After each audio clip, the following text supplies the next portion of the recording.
Fala, meus brutões! Welcome to the Ultra Lado, where we explore the vast trails of your mind. With what? 2 legs and a yearning to run. That's right, today we're coming to you in English. If English is your second language, or you feel more comfortable with subtitles in English, you'll find this full interview in video format on YouTube with subtitles in English. Today on the Ultra Lado, we're going to be talking to Michele Graglia, an Italian ultra runner based in the US. You might know Michele as the former top model who turned pro endurance athlete. Over the last few years, Michele has carved a name for himself in the ultra running scene by winning the hottest race on earth at Badwater in 2018, the coldest race, the Yukon Arctic Ultra, and setting a world record by crossing Chile's Atacama desert, 560 miles in 8 days. Oh, and Moab, and a bunch of other races. In addition to being an incredible endurance athlete who found his calling later in life, Michele is a gifted speaker who has an amazing way to talk about goals, motivation, and mindfulness, all through the lens of ultra running. In his book, Ultra, Top Model to Top Ultra Runner, he shares his story of transformation and continuous pursuit of self-development. I was psyched to find out that Michele will be a fellow ambassador for the OneHundred Mountain Trail World Series, and he'll be running the 100-kilometer race in Paraty, Brazil in April, and the 100-mile race in Italy in October. In this interview, we talk about the 100 Mountain Trail World Series and why Michele decided to get involved. We also talk about the mental preparation needed for running 100 miles, finding and reinventing your why, nutrition, veganism, fat adaptation, and the difference between ultra running culture in Europe and the US, and what Brazil should learn from this, and a bunch more. It's a really inspiring talk and a real trip on the Ultra Lado, as you would expect with an amazing person like Michele. If you like the talk, go ahead and give the Ultra Lado some love with a rating and follow on Apple Podcasts, Spotify, YouTube, or wherever you're listening. I'd love to hear your thoughts. So feel free to leave a review too, or send me a message on Instagram. You'll find all the links below. Oh, and I gotta say, this was the first podcast I got to do in English, and somehow I've found ways to get even more jumbled up in my native language than I do in Portuguese. I'm a huge fan of Michele, and I gotta say I was a bit nervous. If you watch the video of the interview, I kept touching my hair. It was really annoying. Don't tell my wife, but I might have a man crush. Michele, call me. Anyway, it was a pleasure to talk to Michele. He gave a ton of great insight on how you can explore your limits and find another level in life. I really hope you enjoy listening. Hey, Michele. How are you, man? I'm doing well, buddy. How you doing? Very good, very good. Thanks for connecting today. No, man, thank you for connecting. Ever since I started this little podcast, I got to say you would be like a dream guest because you're. Oh wow, man! That's great. Oh, wow. That's awesome. Oh wow for me! Oh wow for me! I mean, your philosophy, your lens to see so many things through ultra is exactly what I want to get through with the podcast. But I was wondering, like, how could I get someone like you on the podcast? And then when I found out you're going to be an ambassador for OneHundred, yeah, wow, I was excited, man. Tell me about that process. Tell me about the process of becoming an ambassador. How did you find out about OneHundred? yeah. Well, last year I became friend with Joao. The Andrade, the CEO of OneHundred. Yeah, Ultra CEO, Joao. Exactly. And, we became friends. We ran some miles together at Badwater. And, after that, towards the end of the summer, we started talking and, introduced this whole project. And honestly, I loved it because it's something that in our circuit, in our world hasn't been done yet. And so, having the opportunity to be promoting that, to be part of it, I think it's a great privilege. And so I jumped on board, and now, we're about to kick off the season. I'm coming actually. Where are you located? I'm in Belo Horizonte. It's about. Okay. Have you heard of it? I've It's been. I've been. really Yeah. wow. I've I'm been to impressed. Belo Horizonte, I've been to Ouro Preto, I've been to Rio, I've been Sao Paulo, I know Paraty. Yeah. So I'm excited next, I was in April. So a couple of months I'll be heading down there. I hope we have the opportunity to meet each other. No, fantastic. I'll be running the 100 miles. You'll Oh, be you competing. are? Mhm. Great. All Yeah, right. So you'll be then we'll competing the definitely 100 see each other. kilometers. Yeah, yeah. So what about the project beyond being something new? What about the project drew you in? Was there something about João that spoke to you? Well, I think Joe's a great guy, and I like his vision, I like his approach, and so we connected at many, many different levels, personal and in terms of vision and everything that we do. And so, having this World Series of races, around the world to then qualify to have this final in Italy, which is my country. So, it's like there's a lot of notes that hit the right spot, and so I was like, you know what, I already had a couple of let's say appointments that I committed to with my sponsor La Sportiva, but I definitely wanted to, and that's why like I'm doing just 100K in April down in Brazil. But yeah, I found it very, very exciting to be part of it, especially the first year, and see how it's going to develop, because this is just like an ultra marathon. It's just the first step of something greater. So I'm excited to be part of it. So you've already been down to Brazil. What are your expectations to actually race here to run in Brazil? Well, to be honest with you, I was there in 2002, so it's Hmm. 20 years ago, and then we drove from Belo Horizonte down to Rio, and so I seen like that part of the country, and the forest and the mountains and stuff like that. But I never, at the time I wasn't a runner, so I never really got to explore it.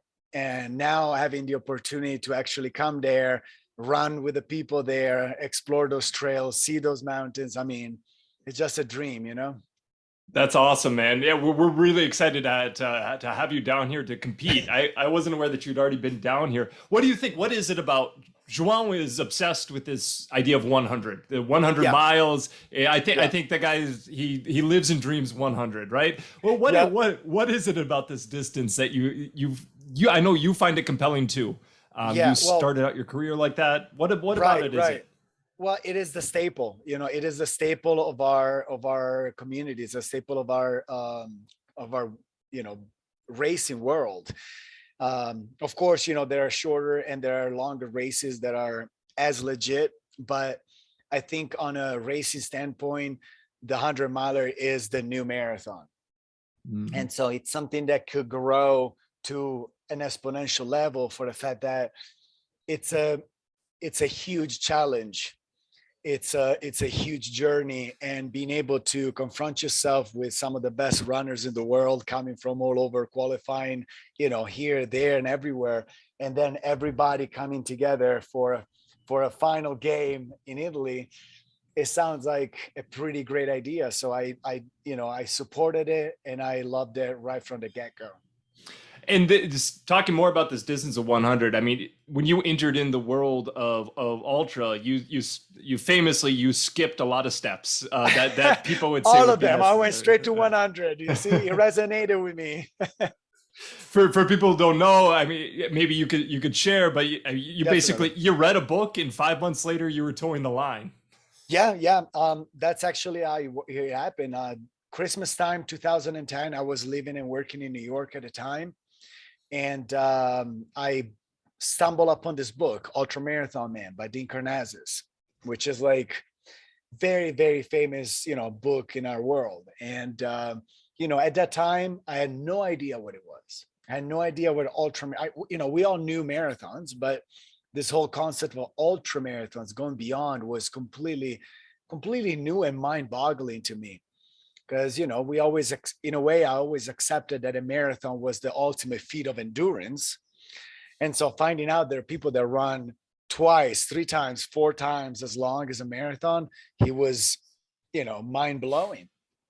And so I got so inspired and so fascinated by that concept and by that idea of pushing beyond the physical limits that I jumped in, with all myself. And I love running because it's the most primal and simple way of movement, but it's this concept of ultra running that truly fascinated me. So I wasn't much interested about running a half marathon or marathon. I wanted to see what this ultra was about. So I did, the most reasonable thing. I signed up to a 100-miler. So basically, fast forward 5 months later, in mid-May 2011, I towed the line of the Keys 100 down in Florida. And I took on a journey that literally changed my life. That race specifically didn't end up well. I ran until I could run no more. I passed out 84 miles in, so about 135, 140 kilometers into the race out of 160. So I was pretty close, but not that close. And I passed out cold. I woke up in an ambulance. I fainted, and I didn't wake up for a while until the ambulance came. And when I opened my eyes, my family, which came from Italy to crew for me, was outside crying, begging me to never do it again. And that's how it started. And that's how you knew you had to come back for more, right? That's exactly right. Until that point, you're winning the race. Right. That was another point that kind of gave me the confidence to go back for more, because I was like, okay, this is my first race. I have no idea what I'm doing. I just ran with a bottle in hand. I had no idea about nutrition. I had no idea about hydration. You're running in a tropical place, you're sweating. I didn't take any salts. So basically I ran until my body completely shut down. But again, as you just said, the good thing about it is that when I passed out, I was actually in first place. And so that gave me the confident boost of saying, okay, if I study, if I do the right research, if I learn more, if I expand my knowledge about this practice, this discipline, maybe I can be good at it. And so I did. And 6 months later, I towed the line to a 50-miler. So I kind of calibrated the distance again, a little more approachable. I ended up winning the race. Then I ran a 60-miler, 100K, 62-miler the following month, and I won that one too. And so I was like, maybe if I dedicate myself, I can turn this into something good. And from that point on, it became almost like a life goal, a life mission to turn that passion into my life, into my career. And from that moment on, it was everything I did was towards that dream, working towards making that vision a reality. Man, I got to ask you. So let's say a young man, a young woman comes to you and they've got a copy of Ultra in your hand, much like you had a copy of Dean's book in your hand. And they said, man, I am so excited. I just read your book. I'm going to run 100. I'm going to run 100 miles in 4 months. Don't do it. Don't do it. Don't do it. Don't do it. Absolutely. No, do not follow my example, because, everything happens for a reason and everything is a lesson, but there's also ways to avoid, major traumas or major problems. Because, I took a big risk at the Keys. I mean, I was borderline hyponatremia, which is, when your electrolytes, your salts, your sodium levels drop massively in your blood. And that's, the first symptoms, you pass out. But if I kept pushing, if I kept going, you could have gone into a coma and eventually you could even die out of it. So there are, one thing I would recommend is not to follow my example, because I suffered immensely to get there, to do that. And so maybe just approach it in a more gradual way. You can definitely push your limits, but understand what it means, because you need to be prepared, not just on a physical level, but all around. Ultra marathons are a beautiful work of art when they come together. It's not just about the physical preparation, it's about the mental preparation, it's about the logistical preparation. Because just like a racing car, you can have the best engine in the world, but if you don't put good gas in it and oil, the engine is going to blow up and or stop, So how you compared the 100 is the new marathon, right? And the marathon famously has about a mile 18, mile 19. You hit the wall famously, Right. and Yeah. I would go ahead and say I've put my hand in the 100 distance a couple times. Yep. That's similar to what you encountered. Mile 80, 85 is when the really it Yeah. gets real. It When you gets get real. into the hole. You get into the hole. You go as Courtney would say, you go into the pain In cave. the cave. Yep. Yep. Um, but that's something you can plan. You can play Eye of the Tiger and say, "Oh, when this happens, I'm gonna just say no." Yep. But there's no real way to Yeah. fully understand how you're going to react to that moment. And even you who you do this professionally now, how do you Yeah. prepare for mile 80 these days? I think the mental approach is the most important. You can have definitely you definitely have to prepare the body for the strain and the effort, but I think it's the mental approach that allows you to go beyond, because it's beyond literally means beyond your physical. And that's why, arguably a lot of time I say that I don't think ultras truly begin up until 70, 75, 80 miles. Because as long as you run, when you run 100K, you're absolutely pushing yourself, but your body is still very much in control. You're still very much present in your physical body. You're coherent. You are, you know what I mean? There's a physical presence that you don't transcend. When we reach the 75, 80 mile mark, there is a switch, and I feel it, and I know it's coming, and I expect it. The thing is, like, you never quite know how to approach it or how to deal with it, because it's almost like an adventure. You never know when it's coming. You never know what's going to happen. And so it's about practicing presence and mindfulness, in my opinion.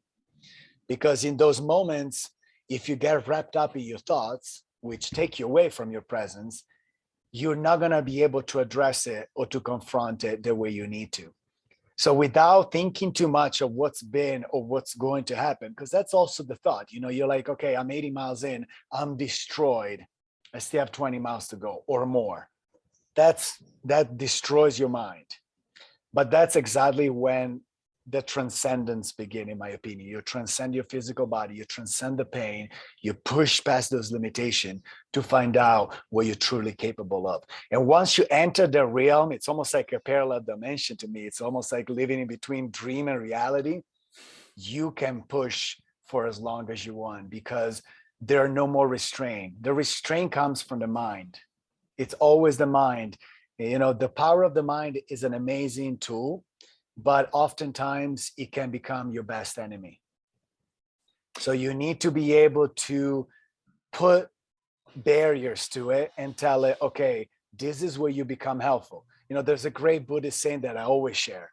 The mind is a great servant, but a terrible master. So if you allow the mind to make the decision as an evolutionary reaction, it will always lead you to the easy way out, because it's trying to preserve itself. It's trying to preserve your body. But if you understand that what you're doing, I almost see every race as a mission, as something greater than myself. So if you do that, nothing can stop you, because you're willing to do anything to go past those limitations. And once you do, you broke all the restrictions, all the frictions, and you get in the flow of things. And yeah, there is pain. Yeah, there is, things are always going to arise, problems, stomach problems, physical problems. Those are natural, but you become in a certain, or at least I become in a certain way detached from it. I just accept it as part of the journey. I don't fight it anymore. I embrace it. Fantastic, man. You've had a lot of great accomplishments, especially over the last 5 years, but I mean your whole running career over the last 10 years now. Badwater, Moab, the Yukon. Yep. What do you look when you look at your resume at this point? And of course that's not you. You're not your resume of finishes. Right. But what when you look back at what you've done so far, what race or gives you the most satisfaction or sense of accomplishment? There are many races that I've done, and they and I still have that vivid memory, beautiful experience. But if there is one that I can pinpoint, is always Badwater. Mm-hmm. Yeah, I mean, Badwater. you did it. You competed twice in Badwater, right? Or I competed 3 times three and times. I finished twice. Mm-hmm. The reason why I say Badwater is because from that reading of Ultramarathon Man, Badwater, right there, right from the very beginning, it represented the ultra. Mm-hmm. You know what I mean? It represented the ultimate challenge. You're not just running in a formidable distance. You're running 135 miles, but you're running in one of the hottest places on earth. In the hottest place on earth. You know, we ran in 127, 128 degrees. It was 124 at night.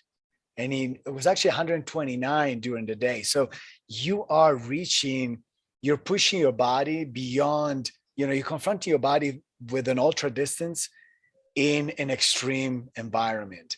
And so it's almost like the whole extreme is emphasized. And as you can imagine, you know, 2011, reading this book and fantasizing about these extreme challenges, these extreme feats of endurance. And fast forward 7 years later, in the summer of 2018, finding myself, you know, with my arms up towards the sky and screaming of joy because I actually won that race. You know, it was the crowning of a lifetime dream that I would forever be, you know, honored, proud, privileged to have accomplished. And so that's probably the best memory to date. What habits do you have that you think differentiate you? I'm sure that you look in the mirror, you say, I'm just a normal guy. People outside, they look at it and they go, how did this guy do this? You picked up a book, you started, you know, relatively quickly started having amazing results. You didn't have a history of being an athlete. Yeah. Like, what types of habits do you have that, like, when you look at other runners or other people, you go like, oh man, you're not doing that? Really? Okay. Right. Or, what do you think it is that differentiates you in your day-to-day habits? I think it's the mental approach. I think it's the dedication behind your craft. You know, I recognize that, you know, I've been in the US for 15 years.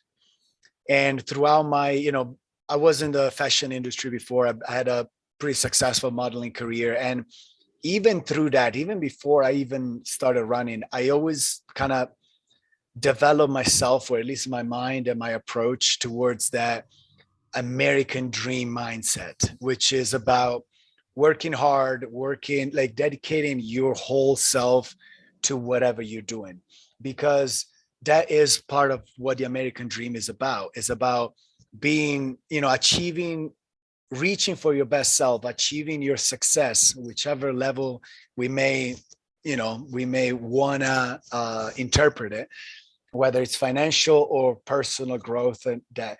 And so I've been reading tons and tons of books of, you know, motivational speakers, of, you know, of even like spiritual guides that would not just talk about the material success, rather about the journey of bettering yourself, because that in itself becomes purposeful. You know, money come and go, financials come and go, and the material doesn't really answer those deeper questions that we all have. Because yes, money and financial stability help you live a comfortable life, but those are not the key points of living a good life. And so to me, at that point, became a search of how can I be the best at what I do? And when I was modeling, that applied to modeling. And I was working out every day. I was eating what I needed to eat. I was on top of it. I was professional. I was on time. I was, you know, walking the steps as you need to do it. And then when the running came, I simply applied the same lessons, the same approach to it. So do I need to run this many miles a week? I'm going to run this many miles a week. Whether it rains, snows, hails, there's a thunderstorms, I would lace up my shoes and get out the door. There would not be one misstep along the way, because I knew that if I walked the walk, I would have been able to achieve what I wanted, what I set out to do. And to the day, I live by that. I live by that commitment. I live by that dedication, you know? So it's of course, it requires an outstanding amount of energy, focus, and commitment, especially when, you know, when it's ugly outside or when it's cold and you don't feel like going out and you're like, oh, maybe I'll just skip a day. No, because the day that you rest, it's the day that sets you back. And I don't want to sound like, too, I don't want to say like psychotic at it, but it's what makes a difference in between, you know, failure and success. You need to be willing to do what other people are not doing, leaving no stones unturned. I don't know if you know the term. You know, like you need to practice your physical, you need to practice your nutrition, you need to condition your mind. So I did a lot of different practices that allow me to develop myself. And to the day, I'm still exploring that. It's a never ending journey. And that's part of the fascination of it. You know, you're never arrived. You're never arrived. And if you're not if you're never satisfied, you will always continue to grow. So never settle. Doesn't matter how many wins you got. Speaking of, with that idea of habits, what are you still working as a yoga teacher also? No, so I've been a yoga teacher for several years. I was working in this retreat in Malibu. But when COVID hit, I didn't feel comfortable in teaching anymore. And also parallel to that decision came almost this leap of faith of saying, okay, I'm dropping everything to pursue ultra running wholeheartedly. So I left the city, I left Los Angeles, I moved to the mountains. And now this past couple of years, I've been, you know, blessed, privileged enough to be able to live fully off of this passion. That's great. You talked about living the American dream. You're from Europe. All of your running career has been in the United States.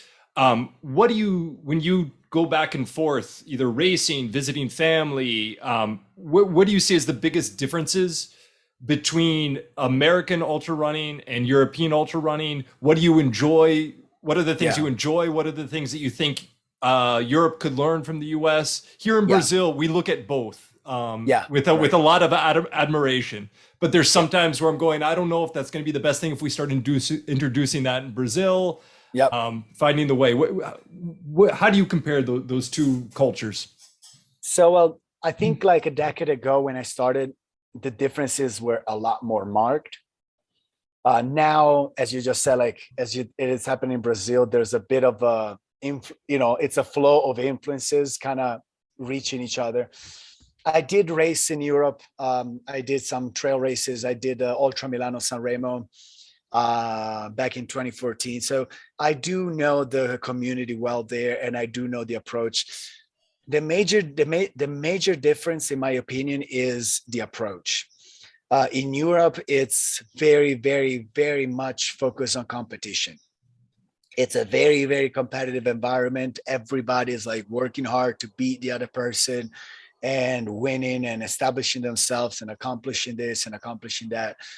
While on the other hand, what inspired me here in the US, the approach was a lot more relaxed.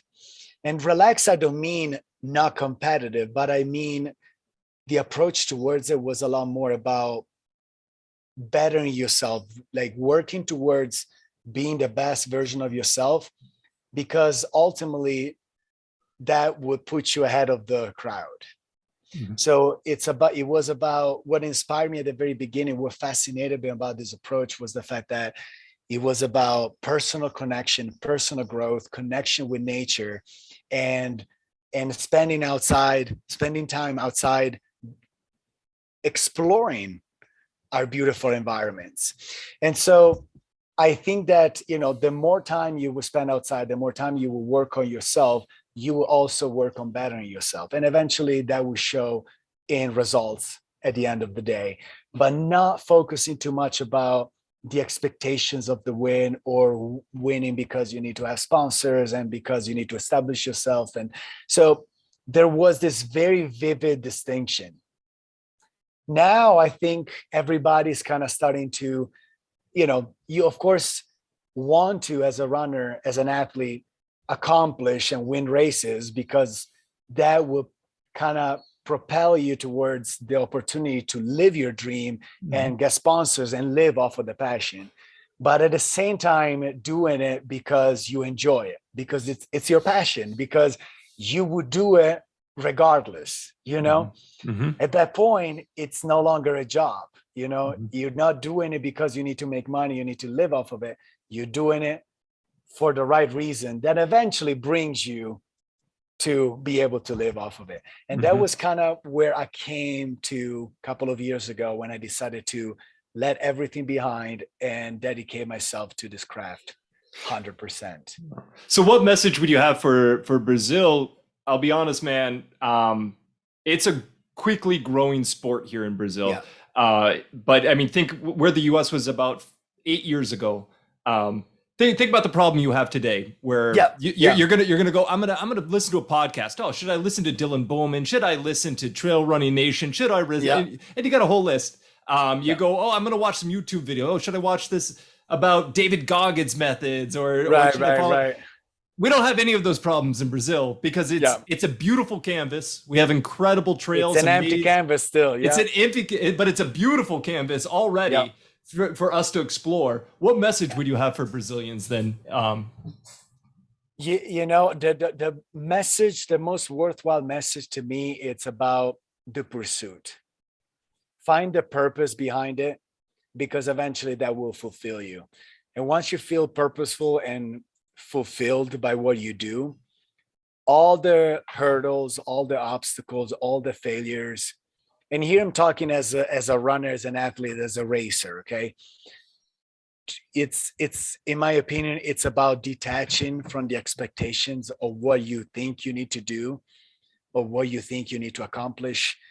But rather, as I was just saying, it's about working on yourself, enjoying the journey of it, and taking away all those pressures that we tend to put on ourselves, from amateurs to elite. It's across the board. We tend to toe the line and we're like, okay, I need to run this pace because I need to finish in this time, because I need to get my PR, because I want to beat this guy, because I want to win, because of many, many reasons. Those expectations put you out of yourself. And right from the start, you're already in the wrong place. So the reason why I always express the appreciation towards yoga and meditation is because that practice of presence and mindfulness allow you to live in the moment, be fully present of what you need to do without worrying about what's going to happen or how hard it's been to get to this point. Rather, living fully the moment, giving your very best in this exact moment, right here, right now. That's my mantra in a lot of races, because you cannot, everything that all the mental construct, they throw us off balance and they make us lose focus of what we need to do. So you look at the result when you cross the line. You don't think of the result when you start a race or while you're running it. You know what I mean? You look at the result when you're done, and that's your result. But if you give your very best in every given moment, in every single step, eventually the sum of all those steps not only will bring you to the finish line, but will allow you to give your very best. And if your very best that day is the best, then you win the race. Well spoken, man. I think that's a message that we need here in Brazil to be our guiding light as the sport's growing so quickly. With nutrition, talk about your philosophy on food. Your relationship with food. I know it's something that's important for you. And how has that evolved over your time actually, let's start as a model. Models are not famous for having a good relationship with food. No, zero. That was like it was actually a very unhealthy lifestyle. It was back in the day, I was very much wrapped into, a lot of drinking and drugs and, very, very detrimental lifestyle. That was part of it. It was very normal. lots of starvation, like you just not eat, so you're lean, and so you look better, whatever. It's very, very wrong. When I started running, I started understanding the importance of nutrition, like fueling your body right. Not just of macronutrients, not like just the carbs, proteins, and fat, but also all the little myriad of micronutrients, the little things, the enzymes, the vitamins, all these little things. And so throughout the years, I kind of, went through this process of trial and error, trying to put in new things, trying to take out things and seeing what worked best. Slowly, I started drifting towards a more plant-based nutrition. Slowly, I started taking away all the refined sugars, all the refined simple carbs, all these things that they kind of work as paper on fire. They make the big flame, but they die out very quickly. And eventually, without even knowing, I started kind of following this new approach that is actually being studied right now by some of the best nutritionists, sports nutritionists in the world, which is called OFM, optimized fat metabolism. So the idea is that you eat wholesome foods, like whole foods, which is like, a bunch of veggies, a bunch of natural things, but very much focus on good fats. So eating a good amount of good fats, they can come from, I eat a ton of avocados, good oils, olive oil, extra virgin olive oil, coconut oils, nuts, seeds, all these things, and eggs and stuff like that. And, throughout the years, I also tried the approach of being vegetarian, being vegan, being not vegan. And veganism is something I embraced at the beginning because of ethical reasons. Mm-hmm. But I needed to kind of let it go for a bit because my recovery time, my maintenance wasn't the same. So slowly, I reintroduced a little meat, a little fish here and there. I'm talking about like maybe once a week or once every 2 weeks. That's all you need. You don't need much or every day. And with this new approach, I found that my body kind of was already adapted to burning fat. So you skip, you remember you just mentioned the hitting the wall in the marathon. Hitting the wall in the marathon is nothing but the body, which is used to burning glycogen, so carbs. Usually after 2.5, 3 hours, you deplete your glycogen levels. And when you hit the wall, it's nothing but the body switching from glycogen to fats. Right? And that's when you get your second wind. You don't get your second wind. All you do is the body that is starting to burn a different fuel. So imagine if you already optimize your fat metabolism right at the start, you're already burning fat, you never hit the wall. You have a much longer lasting, consistent release of energy. It doesn't give you those glycemic spikes that makes you feel like $1 million, but then it's just a debilitating crash. It just keeps going. It's like putting a big log on fire that just keeps burning and burning and burning. And for as long as you want to go, for as long as you run, you always feel good. And that's, I think, one of the main secret in ultra running. Perhaps not in shorter, more explosive like sports. If you're a soccer player, a basketball player that you need to shoot out like for an hour and a half, then, that regular approach will work. But for endurance athletes all across the board right now, there is definitely this, trying to nearing this philosophy, this new approach. And to obtain the state that you're talking about primarily burning fat, something that's become more in vogue these days is intermittent fasting. I know you do some training in fasted state. What did you find do you find that to be beneficial? And what do you find to be the benefits? How long did it take for you to start to see benefits of training in a fasted state? What was it like in the beginning? Well, at the beginning, it's hard. Mm-hmm. At the beginning, it's really hard. It's really hard because, again, it's almost like teaching a car from burning gas to burning diesel. It's like a different paradigm, almost a different approach.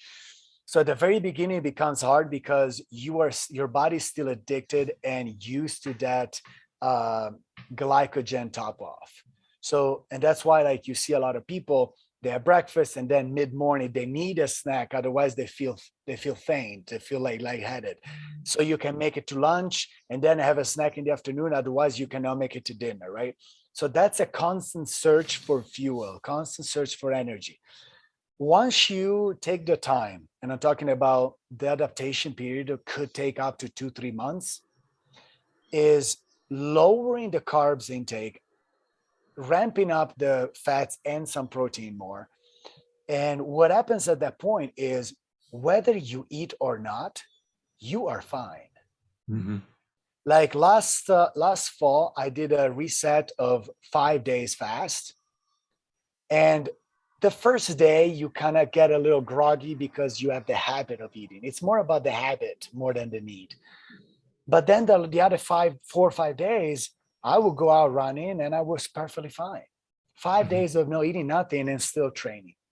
So now, of course, that's like, that's a heavy reset, because fasting also helping with resetting your organs, your metabolism. It helps with many, many different levels. But when we talk as an athlete point of view, what it does, it allows your body to perform in economy. So perform at a higher level, burning the least amount of calories possible, and burning as least possible, so that whether you're eating or not, your energy levels are always fine. Because once you teach the body to burn fat, whether you have food in your stomach or not, it can always take it from itself. Mm-hmm. And the storage of fats, even on a very lean person, are hundreds of thousands of calories. And so this, to me, is a game changer. Practicing, maybe beginning with intermittent fasting, that could be a suggestion for the listeners, that want to try this approach. Maybe start with intermittent fasting. So you have dinner, and then the next day you maybe skip breakfast and lunch, and you have dinner the next day. So you do about 24 hours where you go all full on empty. It's going to be hard. The first few times you do it, maybe once a week, you can start doing that. It's going to be terrible, because the morning you used to waking up, having your coffees, having your sugars, having your breakfast or whatever, not giving it to the body, it's like, ooh, it's a shock. But over time, you realize that your body feels so much lighter. It feels so much stronger. And also, it almost sounds like a paradox, but also the recovery time is a lot better. Mm-hmm. And that's because the processing of carbs, especially simple carbs or sugar, produces a great amount of acidosis in the body, which delays the recovery time. So if you take those away and you prioritize fats, your flow in the body is a lot faster and you recover a lot faster.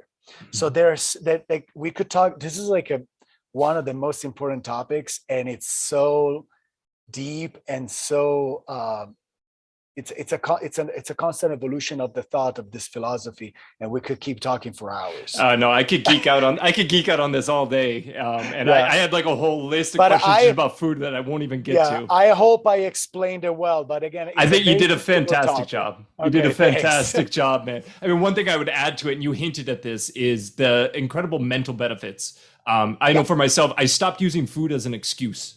Yes. I would always use it. I'd get in an argument with my wife. I'd be frustrated by a situation. I'd be like, well, I'm hungry. I'm hungry. And I just stopped using that as an excuse. I realized, no, I'm just mad because I'm an asshole, and I gotta work. I gotta work on that. Well, food is an addiction. Is absolutely an addiction, and you see at many different levels, but the detrimental factor not only shows in the physical, but as you just pointed, in the mental.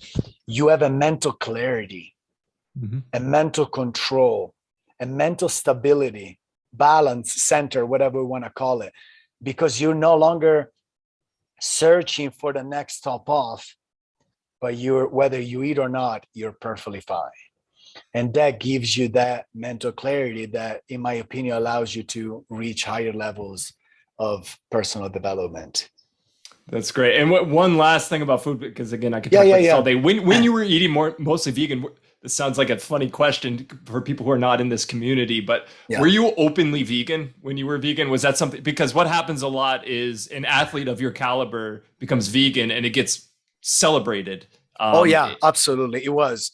Yeah, yeah. I had a bunch of interviews of, different associations and groups that, pro veganism, and absolutely, it was celebrated. It was like, Badwater winner, vegan, or this, doing this and this and that on vegan diet. But again, circling back to what I said earlier is, I embraced it mostly because of ethical reasons.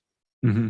And I knew that being plant-based was an advantage, but unfortunately, and I say unfortunately because I hate that I brought back meat, because again, I'm breaking those ethical points. But if I look at it from a health standpoint and a performance standpoint, for at least, this cannot apply to everybody. That's why, like I always say, nutrition is a very difficult topic, because you can follow the guidelines, but then you need to be the one that does the work. You need to do the exploration work of finding out what works for you and what doesn't. And so, I've been a follower and I always found Scott Jurek to be the highest inspiration at the time that I started. And that's also why I kind of embraced it at the beginning. But then after 3 years, I started feeling that it wasn't working for me.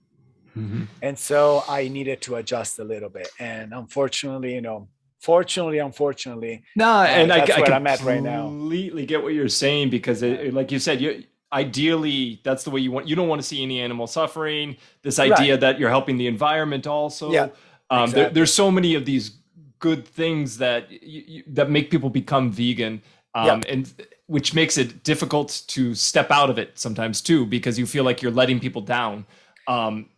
That's absolutely right, man. Like you hit the target. That was like one of my hardest decisions to make, because I'm like, I've been promoting it, and I've been I don't want to say an ambassador for it, because I never really, took major action, but you can only work on yourself and be an example, right? Mm-hmm. And so to me, kind of backtracking a little bit, it was a little bit of a letdown. It was a tough decision to make. But, if I look back from a performance athletic point of view, this is what's helping me to recover faster. This is what's helping me to maintain also my physical body in a better way, because unfortunately, we do use a lot of tendons and ligaments and cartilages when we do these extreme things. And so the maintenance of those is what allows you to keep going in the long run.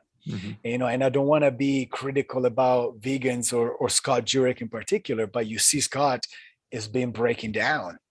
And yeah, he have done amazing things, but unfortunately, as an endurance athlete at that level, I do think you need a little bit of extra, that it's not just fully plant-based. Yeah, I definitely applaud you because it's a complex issue. It's a complex topic. And in the diet wars, these subtleties get lost a lot of times. And it's like, you're vegan or you're not. And it's, what if I do care about sustainability? What if I do care about the life of an animal, but I do see the need to have this as part of my diet. So I applaud you for it's part of nature, we are part of nature, and, animals eat other animals. And I think that if we look at from that, of course, if you're just buying meats that come from farms, farming stuff, it's, it can be bad. But if you're aware of your sources and try to find, wild game or stuff like that, or,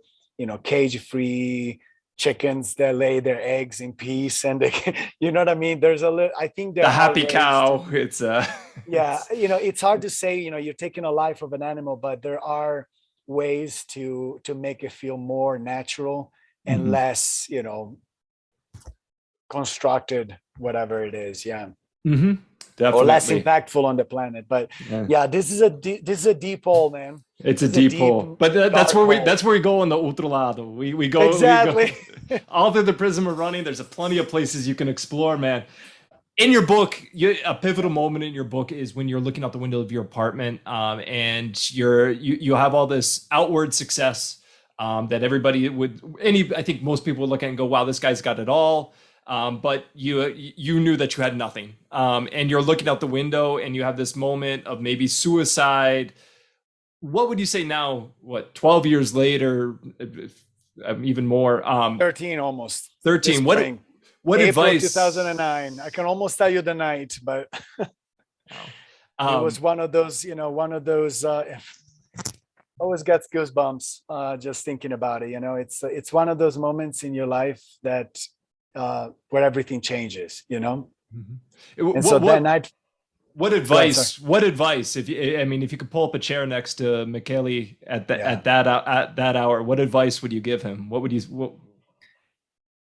I don't think there's any advice that you can give someone in that situation, because, I think that in many ways, all of us, at least once in our lives, go through an existential crisis where we ask ourselves, where we look at ourselves in the mirror and we ask ourselves, what the heck are we doing? What am I here for? What is my direction? What is my purpose? What gives me fulfillment in my life? And so at that point in my life, when I was sitting out there at the windowsill at a 15th floor apartment in New York, it was about questioning my life choices and my life decisions and my life direction, what I was doing in that moment, and why couldn't I be happy? Because as you just said, I pursued that dream that I always thought it was the dream. I come from a 5,000 people little town in Italy. And all of a sudden, I got scouted in Miami and I start traveling the world. I work in Milan, I work in Paris, I worked in New York, and I moved to New York and I'm working with the biggest brands and all this stuff. And I'm hanging out with famous people. We're making a lot of money. We're having a bunch of fun. It's, sex, drugs, and rock and roll. And then all of a sudden you're like, this is not what it told me it was about. I've been pursuing this dream thinking that this was the pursuit of happiness. And all of a sudden I'm confronting this idea that I am miserable. I'm feeling absolutely alone. I'm living a very unhealthy lifestyle and I hate what I'm doing. It gives me zero purpose. Yeah, it's allowing me to make money, but is this what it's all about? Piling up material gains. And so that moment right there, it was a combination of many factors. You cannot just say it was this problem or it was that problem. It was like personal, it was career wise, it was directions. It came down to be a spiritual crisis where I started questioning everything that I was doing.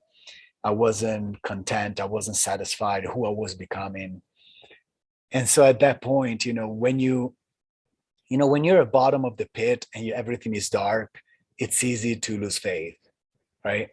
It's hard to find the way up, because if you don't see the light, it's hard to say which direction is where am I going to go from here? And, in that moment of despair where, I contemplated, ending my life. And, that's a tough thought to have.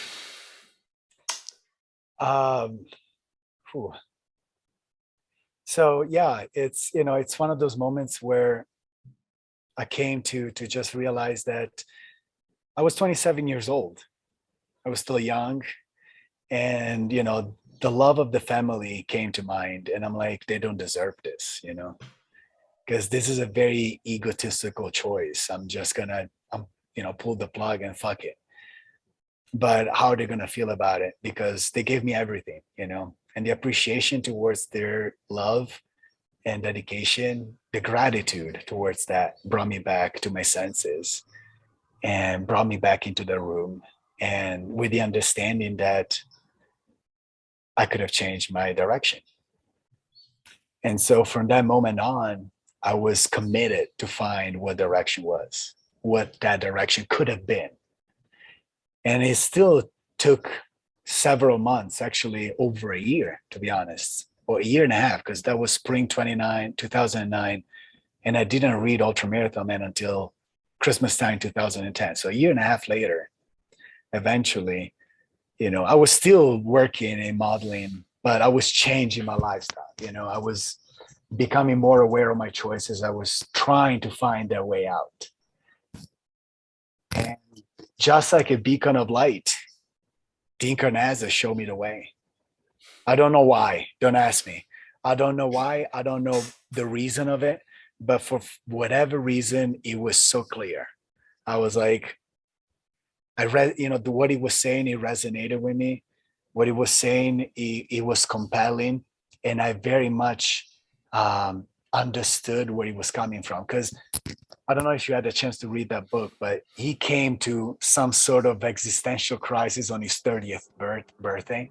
I was 27, so we were kind of close. We came to the same understanding that, different paths, but same level of success, material success, career success, but severe, deep personal crisis.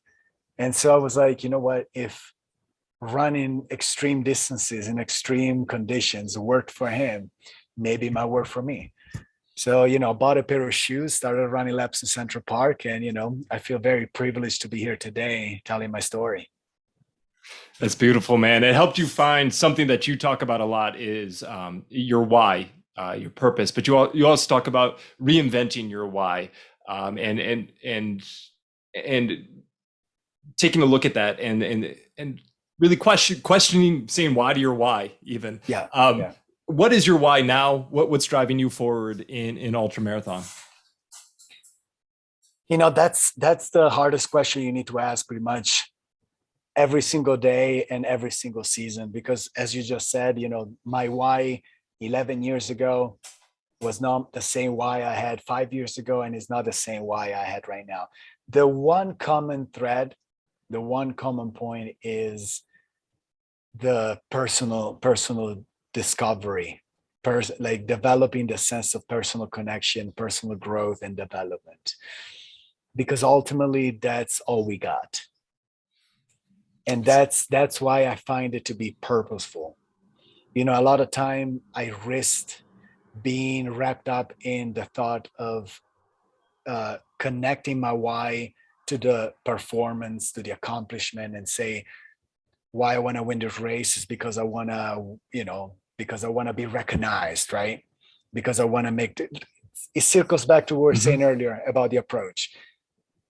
When every time I connected my why to the outside expectations or outside reasons, it always failed. Mm-hmm. So what I've been understanding, what I realized through the years is that my why always has to be about, and it's not about, it's not egotistical, but it's about myself. It's about my inner self. It's about the personal connection that I create when I spend hours outside. It's about the connection that I create with nature when I spend hours in the mountains. It's about the connection that you create in your community. So, excuse me, all of these become part of the recipe. And sometimes one might be more meaningful than the other, but it's always lingers around that. So as long as I'm aware that my why is about personal development and personal growth, my commitment level and dedication is 100% stable.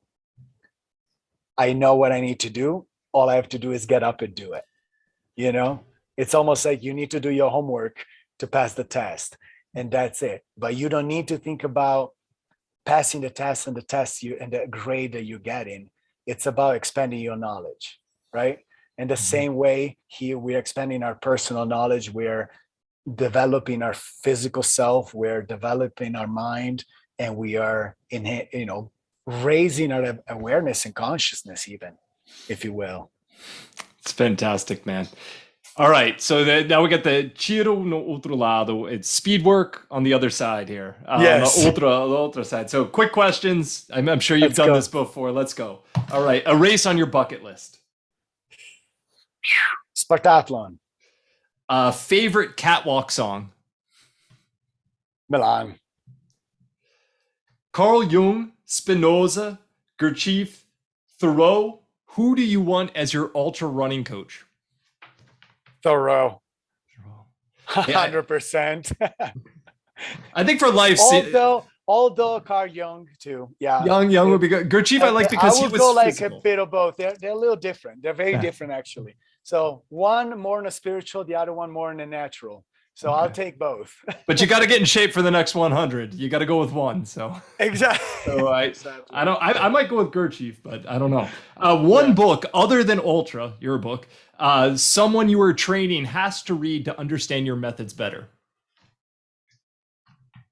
The Power of Now. Eckhart Tolle. Annie Sunshine Vegan Munchies, Butch's or high-fat organ cut cuisine, or International House of Pasta. Where are we going to have lunch? Well, if I've had a long run, I'll take you to some pho. You know, the Vietnamese pho, special with all the tripes and intestines and gelatins and meats and all of that. That's my twice a month, 2-3 times a month go-to for recovery. Nice. If I ask your wife, what's the strangest training habit that you have, what would she say? You know, when you go out and do a long run that is 90, 100 kilometers, that might be it. That's not normalized in your household until now? You never will. The motivational speaker or friend you wish you could put in your drop bag? Les Brown. Do you know Les Brown? I know Les Brown. Yes, he's good. He's a classic in the motivational. He's a classic here. Yeah. It's been it's not over until you win is one of the, and it's not about winning, but it's about, again, that personal development, but it's not over until you win. It's a read that I always recommend. Great one. Finishing up here, got 2 more. Number 1 reason someone should buy a ticket to Brazil for 100 Caminho do Ouro. Well, man, the beauty of the nature and the community. I mean, the people out there, you know, I think as Latin people, I mean, you know, me as an Italian, there's a great connection, you know, with our cultures and the approach in life. So nature and community. Great. Our last one comes from João, Ultra CEO, the organizer of OneHundred. His question was, what's the road to enlightenment? Stripping down the excess. Dismantling, and I continue, dismantling the mental indoctrination. You know, unfortunately, we are indoctrinated in many ways, and we tend to accept we tend to accept the status quo without ever questioning.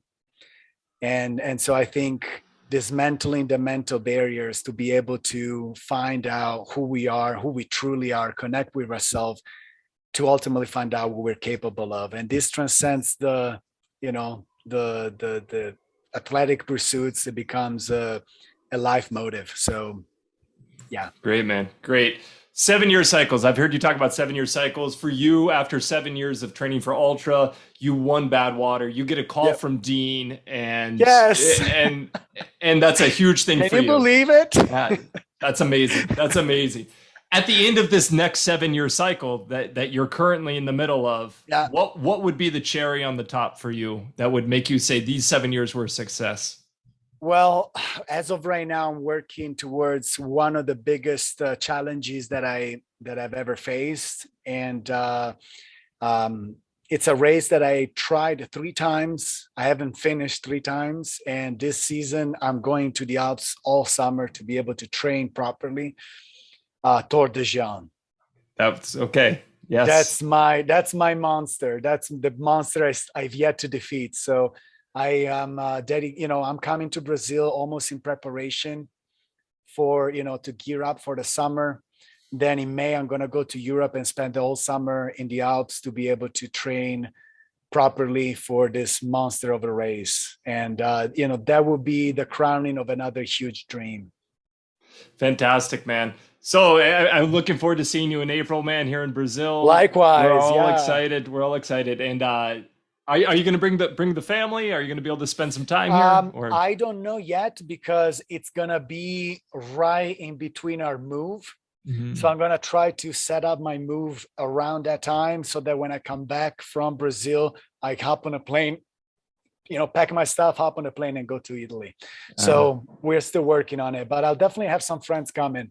man, if you can bring your wife dances, right? She's a dancer. Yeah, she was a professional dancer. Now she's a yoga teacher, personal trainer, yoga, fitness instructor. She would love Brazil, man. She would love for sure. Paraty. sure. It's beautiful there. Music is in the veins of the people. Yeah. Oh yeah. It's and beyond all the great plant-based food. So Yeah.